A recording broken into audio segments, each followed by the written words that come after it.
Okay, तो अब तक हम लोगों ने पढ़ा कि साउंड जो है वो ट्रैवल करता है इन फॉर्म ऑफ वेव्स। कैसे? कुछ इस तरह से। सपोज एक सीधी लाइन बना लेते हैं, ठीक है। ऐसे साउंड जो है वो प्रोपेगेट कर रहा है, और कैसे कर रहा है? ऐसे।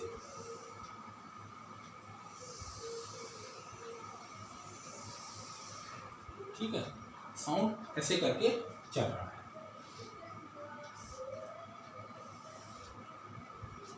ओके, तो साउंड, इसके अंदर कुछ चीजें होती हैं जो हमको समझना है। सपोज आपने देखा होगा कुछ आवाजें बहुत तेज लाउड होती हैं, भारी होती हैं। जैसे म्यूजिक सुनने के टाइम में कभी कभी कहते हैं कि गाने में थोड़ा सा बेस बढ़ा दीजिए।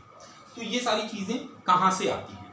सबसे पहली चीज होता है एम्पलीट्यूड। अच्छा, ये जो वेव्स हैं, ये वेव्स जो चल रहे हैं, इनमें इनको हम लोग कहते हैं,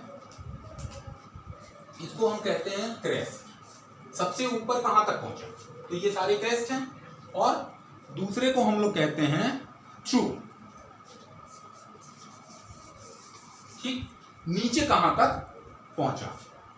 तो ये दोनों चीजें हैं। इसमें कुछ चीजें जो हमको, कुछ वर्ड्स हैं जो हमको सीखने हैं।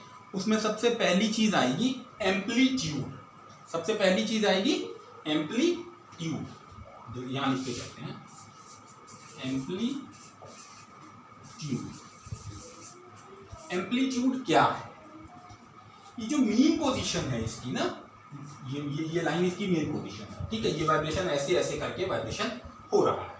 हमने देखा था एयर में कैसे ऐसे ऐसे करके एयर अपनी जगह पे वाइब्रेट कर रहा है। ओके, और यही वाइब्रेशन ऐसे करते हुए आगे जा रहा है। तो ये वो चीज है कि ऐसे ऐसे वाइब्रेशन हो रहा है और वो आगे की तरफ चल के जा रहा है। तो यहां से यहां तक का जो डिस्टेंस होगा ना, कहां? Mean position. The maximum displacement of the wave from its mean position. Mean position से मैक्सिमम डिस्प्लेसमेंट, ये जो आ रहा है, ये पूरा डिस्प्लेसमेंट जो होगा यहां से लेकर के यहां तक का, ये कहलाएगा एम्पलीट्यूड। ओके, ये हो गया इसका एम्पलीट्यूड। दूसरी चीज जो आती है वो है फ्रीक्वेंसी। दूसरी चीज जो आती है वो है फ्रीक्वेंसी। फ्रीक्वेंसी क्या है? फ्रीक्वेंसी क्या है? It is the speed of the vibration and this determine the pitch of the sound. क्या है? ये वाइब्रेशन की स्पीड है। ये वाइब्रेशन की स्पीड है कि कितने फिक्स टाइम में कितनी साइकिल्स कंप्लीट किया किसने? वेव ने। क्लियर? तो ये इसकी फ्रीक्वेंसी हो गई। फ्रीक्वेंसी को हम मेजर करते हैं हर्ट्ज में। ठीक है, हर्ट्ज किसमें मेजर करते हैं? हर्ट्ज। HZ लिखते हैं इसके लिए, HERTZ, हर्ट्ज। H, ये इसकी यूनिट है, फ्रीक्वेंसी की यूनिट हो गई हर्ट्ज। फिर बारी आती है वेव लेंथ की। The third thing is wave length.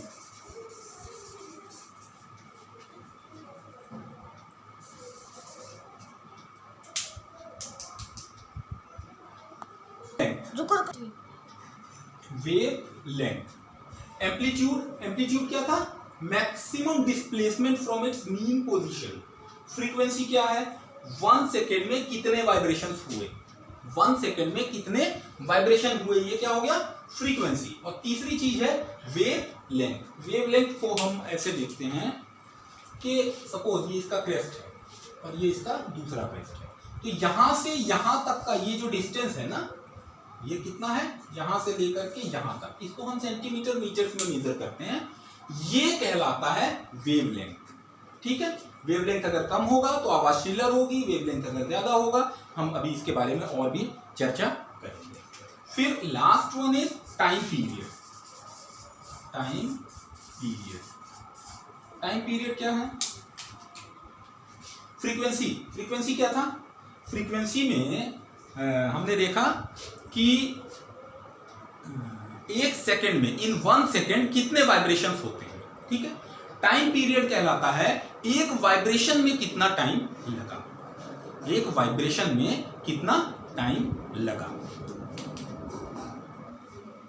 Okay, अब हम बात करेंगे रिलेशनशिप बिटवीन पिच और फ्रीक्वेंसी। अभी हम बात करते हैं कि पिच क्या है और फ्रीक्वेंसी क्या है।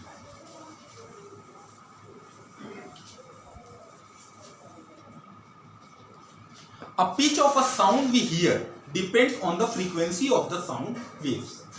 हम जो आवाज को सुनते हैं वो डिपेंड करता है, उसका जो पिच है वो डिपेंड करता है किस चीज पे?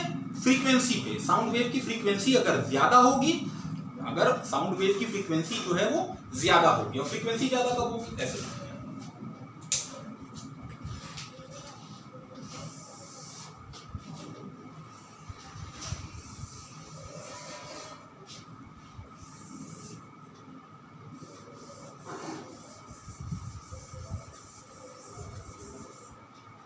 दो कंडीशंस हैं। ये लो पिच साउंड होगा, इसको हम लिखेंगे लो पिच, और इसको हम लिखेंगे हाई पिच।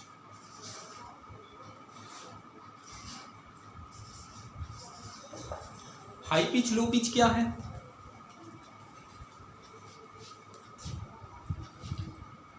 लो फ्रीक्वेंसी मतलब कि लो पिच। अब इसकी जो फ्रीक्वेंसी है ये कम है, इसकी फ्रीक्वेंसी कम है। 1 सेकंड के अंदर ये वाला वेव, मान लो यहां से यहां तक की दूरी अगर 1 सेकंड है तो इसमें कितनी लेंथ बनी? 1 2 3, इसमें 3 वेव्स आए। और यहां से यहां तक का डिस्टेंस अगर सपोज 1 सेकंड का है तो इसमें कितने हैं? 1 2 3 4 5 6 7। ठीक है, तो ये हाई पिच हुआ क्योंकि फ्रीक्वेंसी है, बार बार वाइब्रेशन जो है वो बहुत रैपिड हो रहा है। क्लियर? तो यहां पे क्या हुआ, ये और ये दोनों टाइम अगर हम सेम माने तो इसमें क्या हो रहा है? फ्रीक्वेंसी कम है, कम वाइब्रेशन हो रहे हैं, और इसमें वाइब्रेशन बहुत ज्यादा हो रहे हैं। हाई पिच साउंड जो है, ये हाई पिच साउंड, ये हमको सुनने में, इन हियरिंग इट इज श्रिलर। ठीक है, और ये वाला जो होगा ये हमको कैसा सुनाई देगा? It appears to deep or gruff. जब हम कहते हैं किसी साउंड का बेस बढ़ाइए तो इस तरीके से होता है। क्लियर? तो रिलेशन क्या होता है पिच और फ्रीक्वेंसी के बीच में, कि फ्रीक्वेंसी जितना क्या होगा? कम होगा, पिच उतना कम होगा, लो होगा, और फ्रीक्वेंसी जितनी हाई होगी, जितनी ज्यादा होगी, उतनी ज्यादा उसका वो साउंड हाई पिच होगा। ठीक है, अब एम्पलीट्यूड और लाउडनेस में भी कुछ रिलेशंस होते हैं। Scientist use the word amplitude for the size of waves. Amplitude हमने क्या देखा था? साइज ऑफ द वेव, है ना, मतलब मीन पोजीशन से maximum displacement. Sound waves with a large amount of energy has larger amplitude which increase the loudness of the wave. क्या हो रहा है? The larger an amplitude of a wave, the loud the sound. मतलब दो cases लेते हैं, अगर एक ऐसे है, इसके साथ ही चलें, ऐसे कंडीशन में तो क्या होगा? एम्पलीट्यूड इसमें कम है ब्लू लाइन में, और रेड में ज्यादा है। तो जिसके अंदर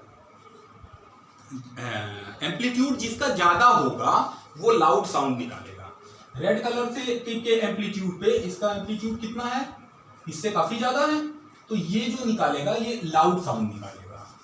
ठीक, और ये जो निकालेगा ये सॉफ्ट साउंड निकालेगा, ये सॉफ्ट साउंड निकालेगा। तो जो एम्पलीट्यूड है उसका रिलेशन क्या होता है लाउडनेस के साथ? एम्पलीट्यूड ज्यादा होगा साउंड लाउड हो जाएगा, एम्पलीट्यूड कम होगा तो लाउडनेस कम होगा, साउंड जो है वो सॉफ्ट हो जाएगा। तो हमने सबसे पहले देखा था साउंड क्या है? Sound is a form of energy. कैसे? कौन सी energy? Which is produced by vibration. इसके कैरेक्टरिस्टिक्स हमने देखे, एम्पलीट्यूड, फ्रीक्वेंसी, वेवलेंथ, पिच, ये हमने देखा। इससे और आगे की क्लासेस में साउंड चैप्टर बहुत इंपॉर्टेंट है, और आगे की क्लासेस में इससे रिलेटेड और ज़्यादा डिटेल्स हमको पढ़ने हैं। और इसके बाद अगले सेशन में हम लोग इसके चैप्टर की बाकी चीज़ें पढ़ेंगे, जिसमें स्पीड ऑफ साउंड जैसी चीज़ें भी होंगी। तब तक के लिए आप लोग बुक को पढ़िए अच्छे से, 1 बार 2 बार या उससे ज़्यादा बार बुक को पढ़िए, वीडियो देखिए, फिर बुक को पढ़िए, चीजें आपको कॉन्सेप्ट क्लियर होता जाएगा और इससे आपको आंसर्स की लर्निंग आसान लगने लगेगी। ओके, तो अभी के लिए इतना ही।